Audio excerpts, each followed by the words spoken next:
Artis Ike Muti pernah menerima somasi dari pemerintah Provinsi DKI Jakarta. Somasi itu membuat psikis Ike Muti sempat terganggu dan merasa stres.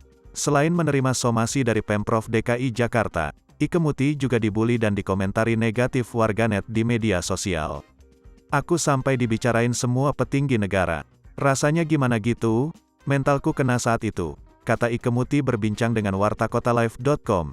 Jumat, tanggal 10 Desember tahun 2021.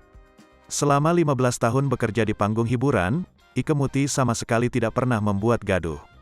"Aku nggak pernah bikin ribut," ujar Ike Muti. Ike Muti yang sekarang berusia 49 tahun itu selalu diajarkan aktor Amaroso Katamsi, pamannya, supaya tidak menjadi artis yang dikenal karena membuat masalah. "Kasus itu masih sering diungkit netizen," ucap perempuan bernama lengkap Indah Kartika Mutiarawati Pranggono itu. Ike Muti juga mendapat perundungan warganet. Unggahan Ike Muti di akun media sosialnya pernah disomasi pemerintah Provinsi DKI Jakarta. Saat itu Ike Muti kecewa tidak terpilih sebagai talent artis dalam proyek web series yang digarap bersama Pemprov DKI Jakarta. Ike Muti yang semula bersemangat akan bermain di web series itu mendadak kecewa. Kekecewaan itu ditumpahkan Ike Muti di akun media sosialnya. "Waktu itu salah satu syarat main web series harus take down foto sama Presiden Jokowi di akun media sosialku," kata Ike Muti. "Take down foto bersama Presiden itu yang menurutku nggak logis.